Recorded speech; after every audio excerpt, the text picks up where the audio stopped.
is based on a research project on using evidence for policy and practice, and it draws on 8 case studies from 5 countries in West Africa, actually, and with African researchers doing the case studies. We're all African, and 39 authors. It explores the use of different types of evidence, from evaluations, from research, from rapid synthesis and citizens' engagement. And it's from the point of view of policymakers, not researchers. And what we're focusing on is not the evidence per se, but what supported the evidence to be used. And the book, the link to the book is there. And if you go onto that site, you can actually get an open access version of the book.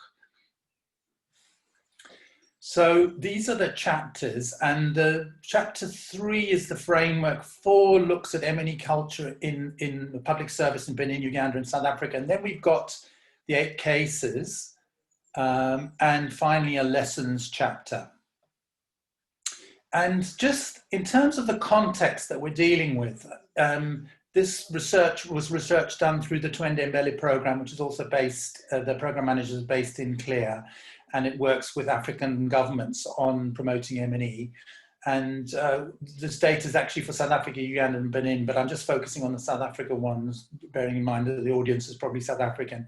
And what you can see is that when we look at some of the culture issues, and this is drawn from chapter 4 of the book, which looks at M&E culture, a quarter of managers are resistant to transparent decision making. A quarter have little respect for the use of evidence. Nearly 40% say it's difficult to discuss performance objectively because of hierarchy. And around about 50% of fear admitting mistakes or problems, or say that senior managers fear admitting mistakes or problems. And you can see around 40% say that problems are not seen as an opportunity for learning and improvement. And I think this reflects the compliance culture that we see in government. This was based on work on a survey of 5 departments in South Africa. And so the positive side is around 50% of managers have a much more positive view, but in around 50% of cases, we can see there's real problems in trying to use M&E and to use evidence in an appropriate way. And this challenge of problems not being seen as an opportunity for learning and improvement is a big problem in terms of improving government performance. The analytical framework we used builds on the science of using science framework and the context matters framework, and it helps us to unpack the effectiveness of programs and the interventions which are aiming to support the use of evidence. And it's an analytical tool to explore these, and it allows us to structure the evidence across the cases and potentially, of course, more widely to allow for cross-learning and sharing. And this is the overall framework, and I'm just going to take it apart a little bit so that we see the components of it. So we're taking a policy-making perspective, and in the cases that we're looking at, there is a demand for evidence. It's not researchers driving evidence, there is a demand for evidence. So we, then there's the evidence generation, and I mentioned that there are different types that we've looked at, and of course there's many more anyway. And there's issues around the quality or rigor of that evidence, the timeliness, and issues around like that. Once the evidence is generated, there's an issue about what interventions are used to try and promote its use, either before the evidence is generated, during it, or afterwards. And these could be capacity building ones, or use of communication mechanisms, or use of champions, etc., etc. And based on those use interventions, we hope it's going to trigger awareness, agreement, access, trust, ability, or institutionalization of the evidence. And that then would lead to individual organizational systems change. And here we're looking particularly at the motivation to use evidence, the capability to use evidence, or the opportunity to use evidence. This is actually a behavior change model. And if that motivation and capability or opportunity work, then we should see evidence being used. And it might be used in an instrumental way or conceptually, symbolically, or process use, and we'll explore that later. And if that evidence is used, we hope there'll be an impact on policy performance and the impact on citizens.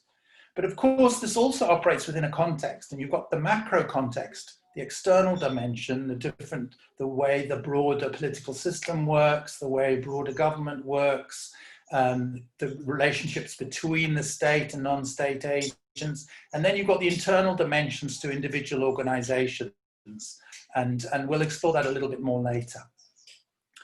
So what did we find in the cases in terms of the use of evidence for policy and practice? And what we can see, and I've listed the cases on the left, it's not all of them, it's missing the Ghana one, but you can see that in most of them, there was some degree of policy change or legislation. That was pretty common. And in most of them, there was a change in procedures or processes. These were common. But much less so changes in budget. And one of the issues, I think generally, for example, with evaluation is how do we strengthen the links between evaluation, planning, and budget? And you can see here that even in these successful examples, the links with budget were more limited. But we typically think about the instrumental use. In other words, an evaluation or research said this, was it done? But what came out through the research was that conceptual process and symbolic use are very important too. And some of the examples of conceptual use. So conceptual use where it helped to make help people to understand the policy or the program. It helped them to understand what were the implications or the barriers. So it wasn't just about following what the recommendations were, it led to broader understanding. And in the tobacco case, for example, it led to broader capability and understanding to argue for tobacco taxation in international fora. And in the basic education, the National School Nutrition Program evaluation, it deepened stakeholders' understanding of the activities, the opportunities to improve implementation, etc.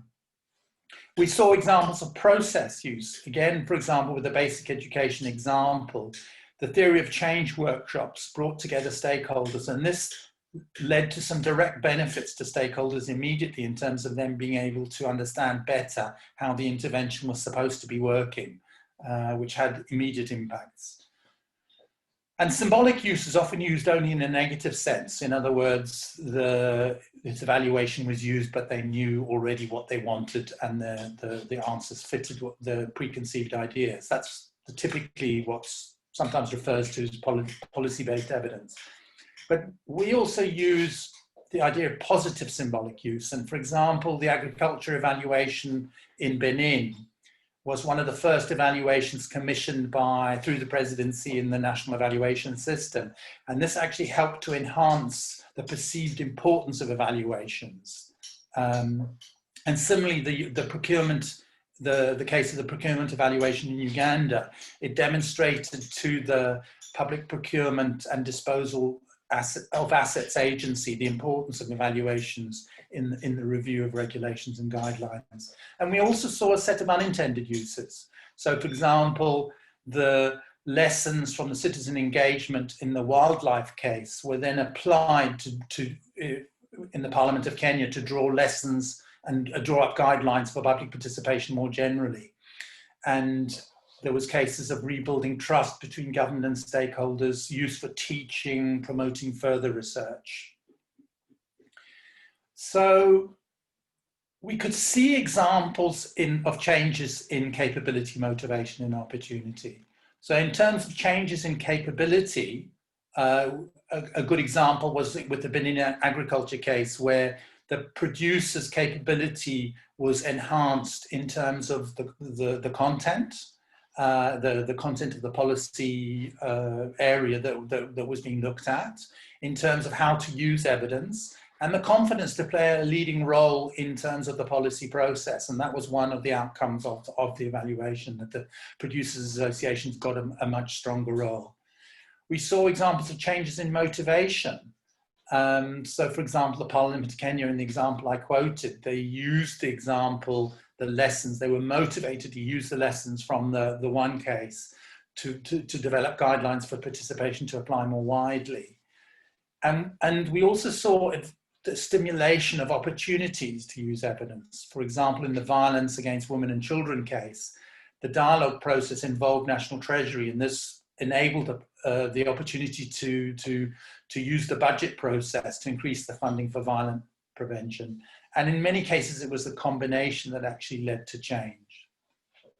So I'm just going to show a short video from one of the cases to illustrate some of the use interventions which we're applying. So I showed that in the analytical framework, we talked about evidence generation, and then we talked about use interventions.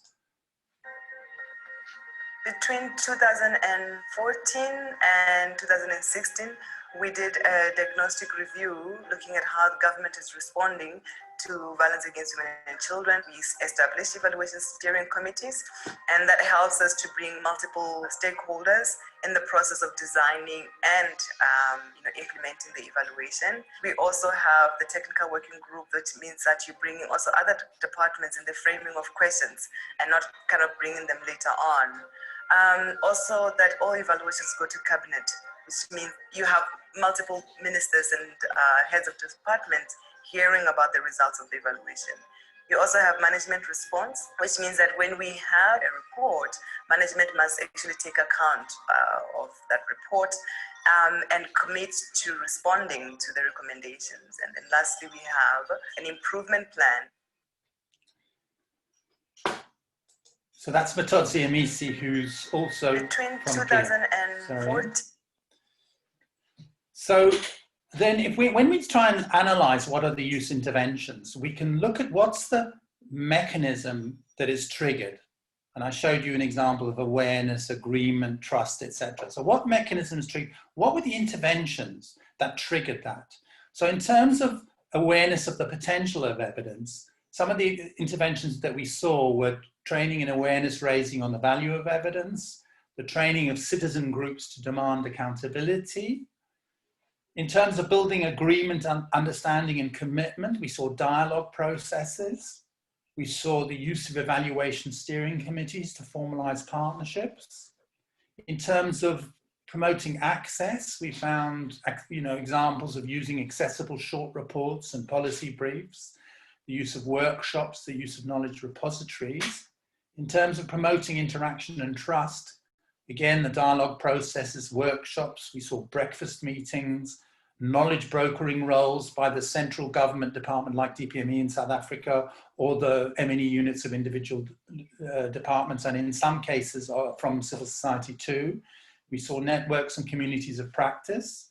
In terms of building ability and confidence, we saw capacity building activities. And in terms of institutionalization, we saw, and Matodzi, for example, mentioned the South African system as management responses and improvement plans, embedded support from the M&E units, the institutionalization that comes from the national evaluation system, and for example, that in the policies is making public the analysis and the evidence.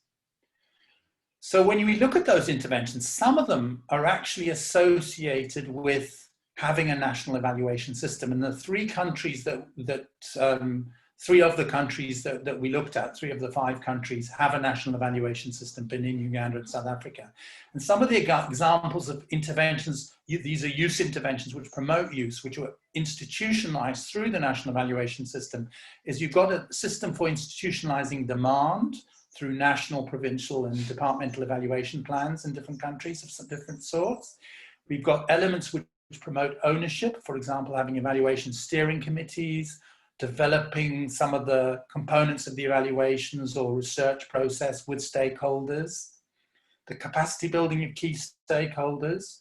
We've got systems to promote credibility and trust, such as having independent evaluators, having quality assessment of the evaluations or of the evidence. Examples of promoting simple evaluation reports, examples of systems to promote follow-up, such as management response or approval by cabinet, and the process facilitation and knowledge brokering roles by central government units. But what about interventions that from that were not part of a national evaluation system, but that we could see in some of the cases. Some of them were, demand from others, from e.g. donors or other stakeholders. Ways that we sought to promote credibility and trust were use of international standards and conventions as benchmarks, the use of peer comparison.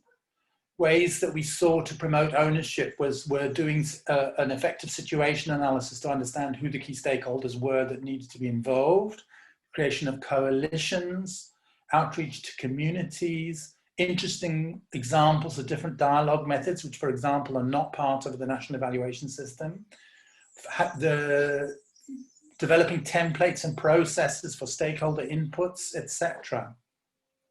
We saw examples of process facilitation and knowledge brokering in government, perhaps that was part of the national evaluation system, but also other ones, e.g. from Parliament or from CSOs. And we saw examples of capacity building of other stakeholders, for example, CSOs, and then also interesting creative examples of making evidence accessible and showcasing findings in different fora. So what are some of the emerging lessons? And at this point, I'm going to just go out of the presentation and go and to show you another video.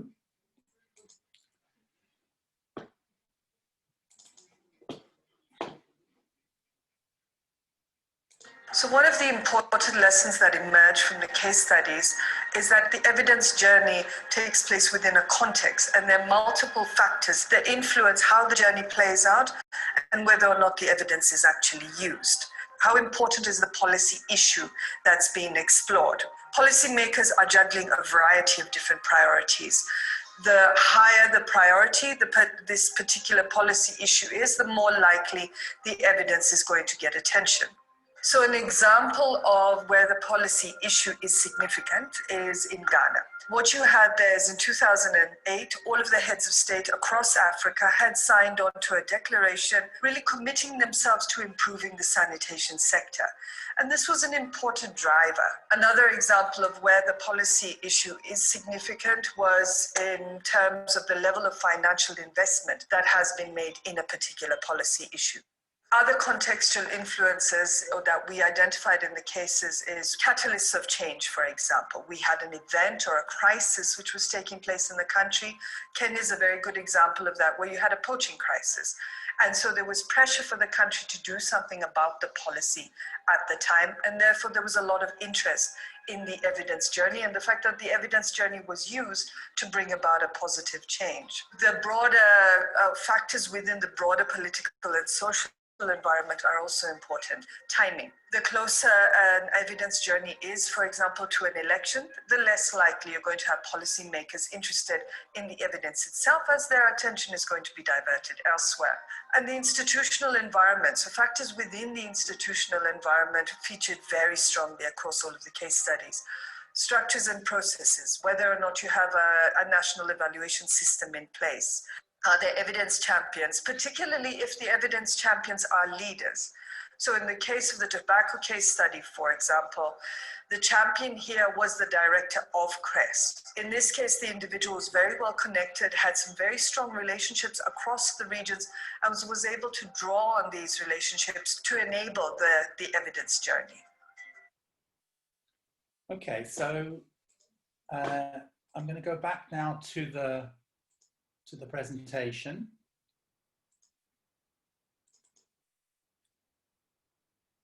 So that is a summary of the sort of contextual issues that we found. So the significance of the policy challenge in question, the existence of catalysts for change, factors in the broader political and socio-cultural environment, factors in the institutional environment which affected the way evidence was used. And one of the lessons, I think, is that if you do a good situation analysis, you can understand this better to be able to plan how you're going to take forward your evidence process. So what have we learned about promoting the use of evidence? That the context matters, the point I was just making sure you understand it. And that, for example, evaluation, but also research, etc., is a rational enterprise that takes place in a political context. It's all too obvious, I think, now, particularly with what's going on in the world. Evidence use is complex. It begins long before you start generating the evidence, how you create an environment where people are asking questions, where people want the evidence in the first place and are likely to own what emerges from the evidence. Ensuring there's demand, ensuring credibility, quality, and legitimacy in the process, and remembering that evidence use takes place in multiple ways, not just focusing on the instrumental. And some of the lessons also is that passive provision of evidence does not work. Just sending people policy briefs does not work. You need a process where there's active facilitation and knowledge brokering to get people to engage with the evidence. It's important to have formal structures to manage the process and keep stakeholders involved and owning the process. And we do need to build the capacity of managers, decision makers and stakeholders, and of course of researchers and evaluators too, who often need to learn quite a lot about government systems, for example.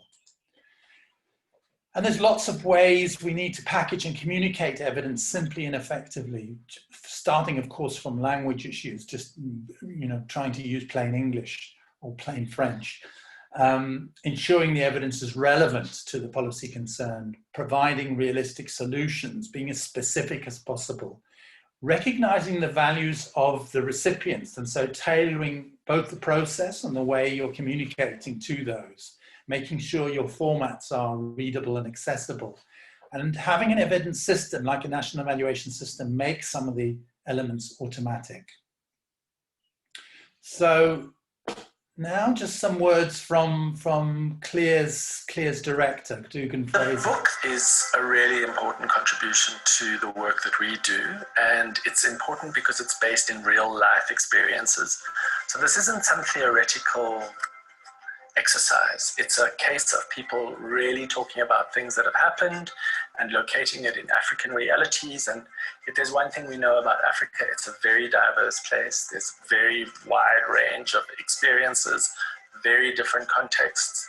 And so what Ian's book does for us is it's an amazing opportunity to start exciting conversations, and it starts talking about the real challenges, highlights what some of the solutions are, like knowledge brokering and the importance that relationships have, the role that soft skills, your emotional intelligence play in this stuff. And so we intend using Ian's book as an input to all of our work, and we're excited about the role that it's going to play in our own program. So this research was funded actually by the William and Flora Hewlett Foundation, and there's I'll give the links to the Clear website which is on the WITS website, where we can find a lot more information about it. So this is actually the flyer for the book, and if you do want to buy it, there's actually a 20% discount available. But actually, if you go to the publisher's website, you can actually download an open access version free. So so please do, we paid quite a lot of money to make sure that we could make sure it was open access, so that the book would be available right across Africa. And on the Clear website, and the link is here, and I hope Kamantha's going to post it in the chat, you can find the contents, the contributors, you can find the analytical framework, there's the webinars, and also there's the videos. And each of the cases, there's a video in English and French, and there's policy briefs which we're finalizing on each of the cases, again in English and French. So it's a valuable resource, I think, that's going to be available. And we have webinars happening on each of the chapters. So we've already done chapter 5, we've done chapter 10, we've done chapter 8, and in a couple of weeks' time, we're doing the tobacco the tobacco case. This webinar will actually be in French, and it's hosted by the IDRC. And then the 7th of October, we've got one on the public procurement evaluation in Uganda. It's going to be hosted by UCT, Nelson Mandela School.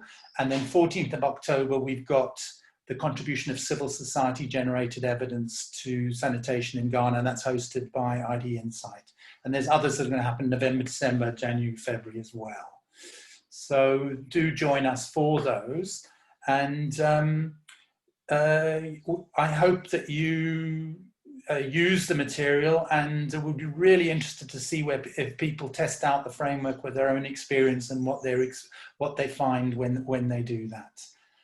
And with that, it's over to you. Hello, everyone. You're more than welcome to post your questions if you have any in the Q&A function, or you can also use the chat. Or if there's anybody who would like to speak, I'm happy to unmute you and allow you to talk. So just raise your hand.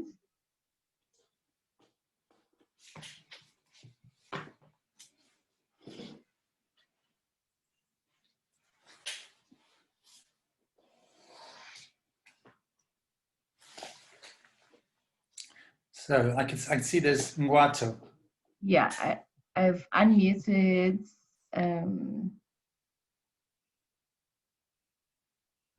Ngwato, do you want to ask your question? I think they're still muted. I've asked it, okay, let me see.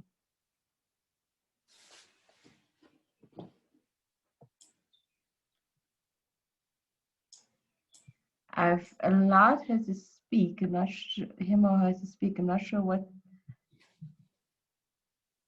Hi, can you please unmute and speak?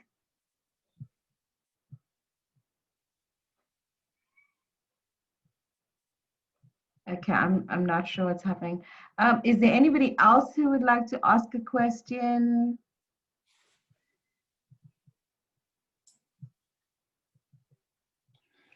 Okay, I'm gonna throw one then. Caitlin, Marcel, in your teaching, can you see a way that this framework, you can use the framework in your teaching?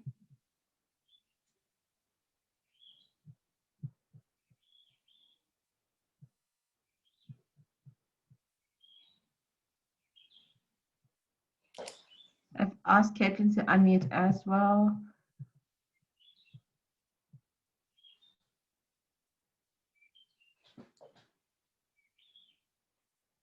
So Marcel has put in the chat, yes, most certainly.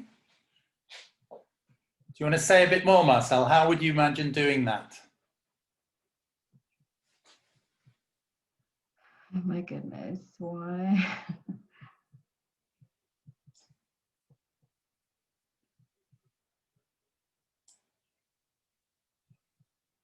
Okay, I'm trying to, just give me a second. While they're doing that, I'd also like to ask Godfrey. So Godfrey Mashambas from DPME. Godfrey, it'd be interesting to hear from you. I mean,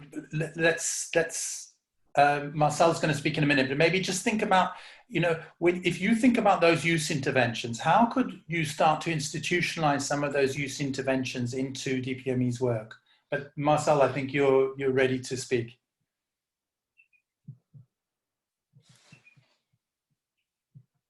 He's saying if I'd be unmuted, I would share.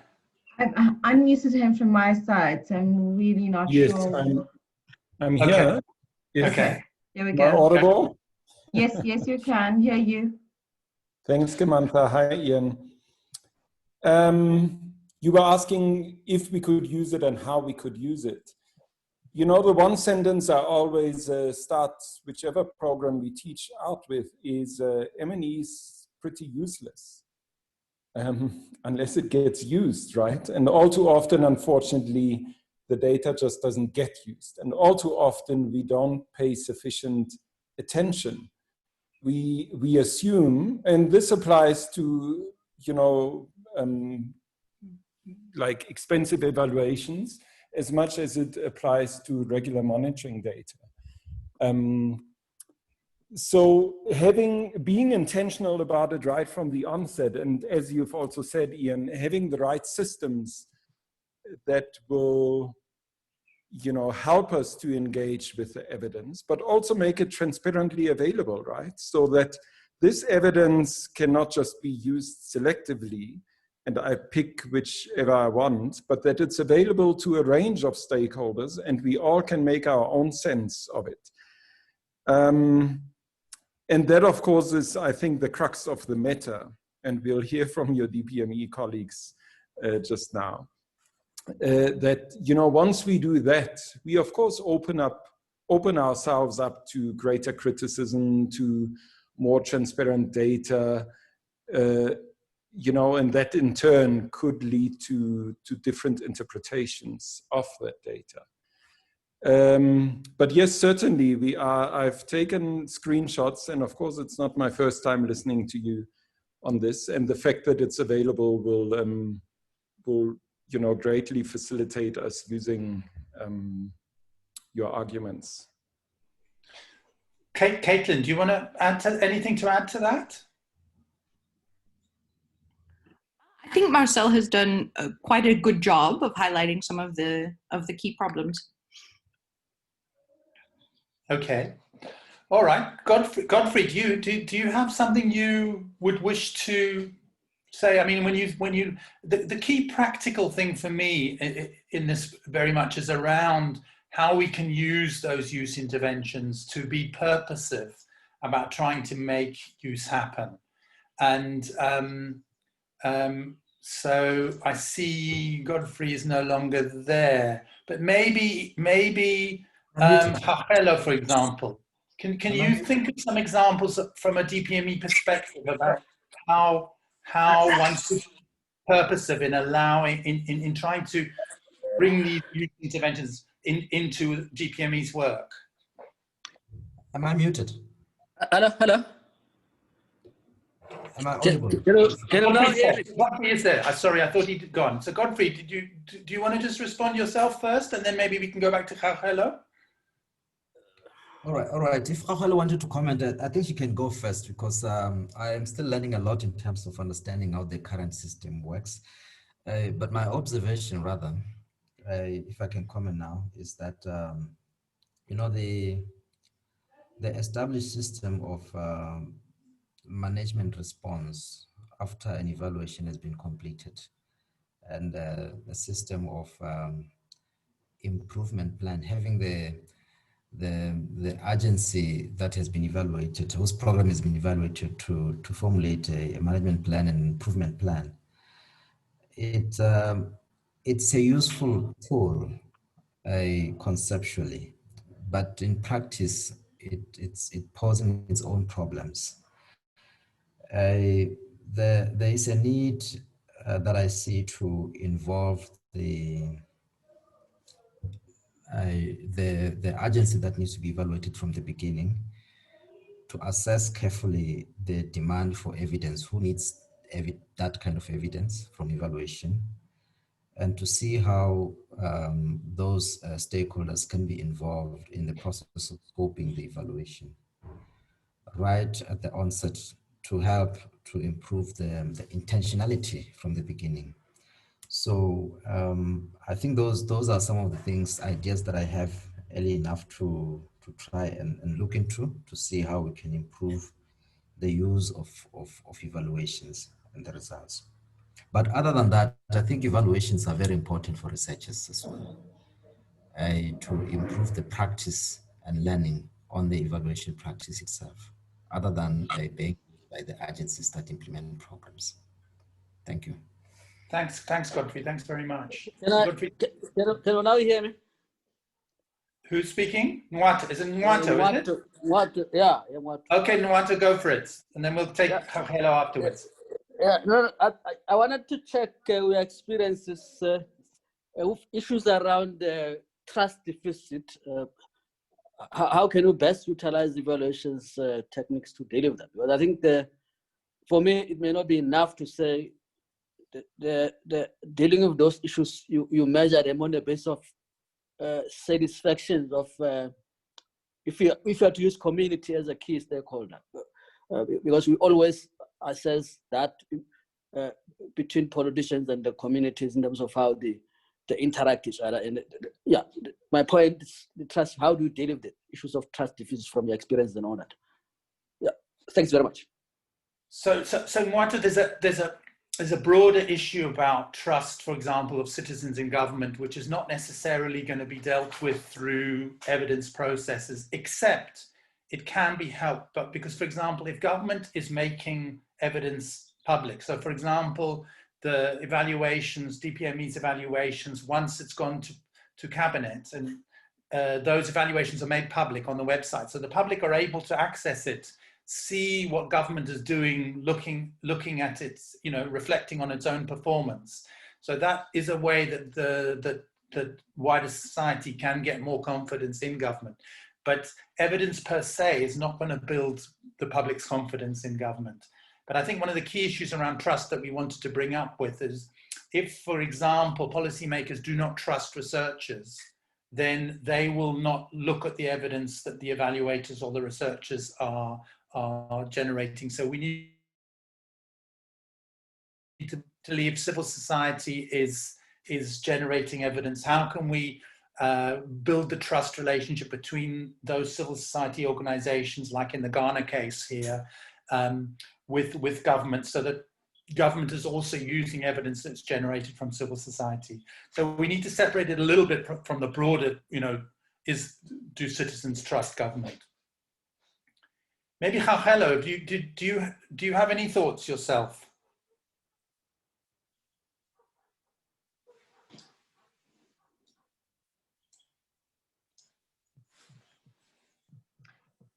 Ian, while we're waiting for him, I had a question, and pardon me if you answered it because I was multitasking here. You said that it's not enough to send policy papers to email them as part of the communication plan. Do you have any examples where it's been effective, where people were able to distribute policy papers, for an example, in a way that actually had impact? So the point we're making in the book is that the policy papers are well into a process where the trust relationships, the ownerships of policymakers, etc., of the evidence, that work needs to be done well before. So in the examples we looked at, there might well have been policy briefs that were shared, but there was a lot of work that happened before that to build the relation, to build the trust, to build policymakers' ownership of the evidence that led to them making use of making use of the evidence. So just sending a policy brief is not going to create an environment where somebody A, wants to read it, or B, trusts what's in it. So you need to do the work well before if you really want research and evaluation evidence to be used. Thank you. I see there's a comment from Mapula in the comment section that says, I like how you show changes in different contexts like policy, process, capabilities, etc. I'm not sure if you want to comment on that. Yeah, and I want to invite Mapula. Mapula works in the Department of, actually, it used to be Environmental Affairs. We'll have to clarify what the name is now, Mapula, but Mapula is an evidence champion herself. Mapula, I'd like to throw to you. How do you feel that an analytic framework we're using, can you see that as helpful in your work in working with evidence? Hi, afternoon, everyone. Thanks, Ian. Yes, I think it is useful, but I think the key was also what you mentioned about being intentional about it from the beginning. So when the M&E specialists, the policy people and evidence people are able to come in intentionally from the beginning, then also around that there's the learning, like I said, I liked how you also saying the changes in capability. So even in that process itself, change happens in terms of policymakers' view of the use of evidence. So the framework, I find that is useful in as far as then being intentional and including the relevant people in the process. I mean, and I can also share that process that you've also assisted us with on the evaluation of the impact of environmental impact assessment for sustainable development. I mean, that process, it even went through even beyond the evaluation phase itself, wherein the policymakers are now sitting and saying, okay, so what does these outputs or results say to us, and what do we then need to do in terms of changing the legislation going forward? But the fact that there were workshops even at the beginning where we needed to define the theory of change. And in other aspect, we needed to, it was a retro where we were trying to say, what did we want to achieve in the first place? So I think if it's intentional and people are present, it is very useful and it can be practical as well. Thanks. And we have one of the co-authors, Mohoropo Mahaba from DPME, who's also online, I see. Mohoropo, I'd be interested to hear from you, because Mohoropo was a co-author on chapter 4. In fact, he did the data analysis for chapter 4, where we looked at M&E culture. And I'll be interested to hear from you, Mohoropo, what struck you when you did that data analysis? Or from that work on the chapter, what really struck you? I'm bouncing you a bit here. If you wanted a bit of time to think about it, that would be fine too. But have you got some responses on that? Hello. Hi, Maharo. Go. Hi, Ian. Yes. What we have realized when we did the analysis was that evidence was not used when it comes to, like, majority were not using evidence when it comes to the decisions that were supposed to be made within the, in terms of issues that are supposed to be sorted out on the ground. So it was just from to say, okay, we see something like this, but it was not influenced by evidence. So it shows that we need to move towards using evidence more as government, based on, let's say, maybe those evaluations that we are doing. We have to implement those recommendations that are coming out. Those are the things that we saw on chapter 4 when we did the analysis. Thanks. Any other person got any comments they'd like to make or questions? Can I come in, Ian? Go for it, Chachela. Okay, thank you very much. Good afternoon, colleagues.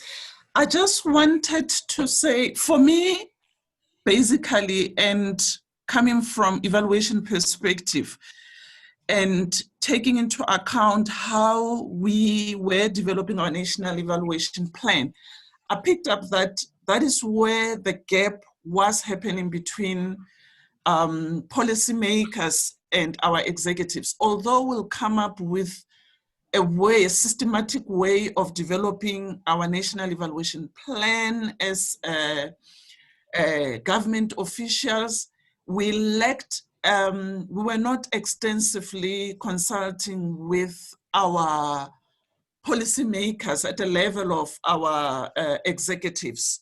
Hence, you'll find that even after we have done the work and we present the reports to them, implementation of those recommendations, implementation of our improvement plan was becoming a little bit of a challenge. And I think Mapula brought a typical example of where we can try and bring them on board from the beginning. Here talking to us to say, is there a way we can engage them when we decide on which evaluations to be implemented, particularly looking at our national evaluation plan. So that's the gap that I picked up myself. Hence, you find that although we do good work, it is not taken serious when it comes to informing what we need to take into account to improve our programs and plans that would have evaluated. Thank you. But it's also interesting. I mean, Mapula's, you know, she is an evidence champion herself, and her department has been good at using evidence and just you know, showing there an example of them taking forward, you know, and using the results of an evaluation. So some departments are actually taking it very seriously, but others are not. And you know, the question is partly how DPME responds to that. I mean, Ideshri, maybe just introduce yourself, but also when you think about using evidence in the planning and budget process, what have you done to try and increase the use of evidence, you know, to inform departmental planning? Hi, Ian and colleagues. Thank you very much for the presentation, Ian. With regard to evidence and planning, I must say that when we were doing both the MTSF and the framework for strat plans and APPs, we actually did bring in the fact that departments needs to actually use evidence to actually inform the planning moving forward. But I don't think that was enough. Even though we brought it into the MTSF guidelines and the revised framework, I think we need to do more to actually bring in the use of evidence in the planning process. I know, Ian, you spoke lots about motivating or individuals to actually use evidence, and I think that's very important.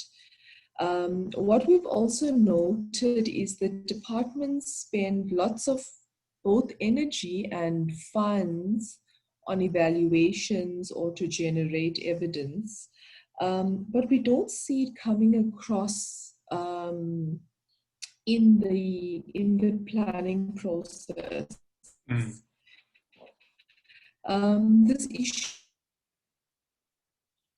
was also raised by the XSD, who indicated that even in the MTSF there was so much of evidence and we were not able to use it. But I think moving forward we need to strengthen our frameworks and we need to all motivate individuals. But in closing, I think also there is, so basically how do we institutionalize the use of evidence in planning and budgeting? Thanks, Ian. Yeah, I mean, I remember, for example, I distinctly remember, you know, attending so just for those of you who are not in government, so Adesha used acronyms, so that she's been managing the framework for strategic planning and annual performance plans, which government departments need to do on a 5-yearly and then on an annual basis. So one of the issues, Adesha, I think is how in the systems when people have to produce their plans, they have to justify what they're doing because of evidence. So for example, if they're saying certain outcomes, they'll achieve certain outcomes, what evidence have they got that they might achieve those outcomes, you know? Or that addresses, those outcomes will address the fundamental problem facing society that's meant to respond to. So I think one of the things we need to have in our systems is that they require evidence. And what I was going to go on to say was, you know, I distinctly remember being in a cluster meeting of government departments and there was this proposal came forward for this Women's Economic Empowerment Agency. And there was absolutely no evidence about what the problem was that this agency would be addressing and why this was the right option to address that, to set up a new agency like this. So we've got all these things that are happening without evidence and we're having to make decisions, and you sort of say, well, how are we going to make that decision? On what are we basing it, you know? Great. Any other points? Bukiwe, what about you? Have you got some reflections?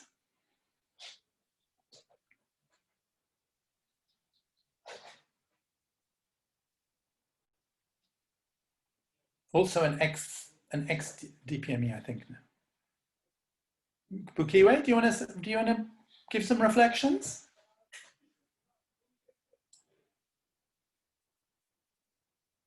No?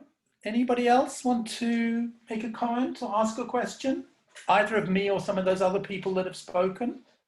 We've got a lot of experience in this webinar that we can draw from. A lot of people from DPME, which is very encouraging.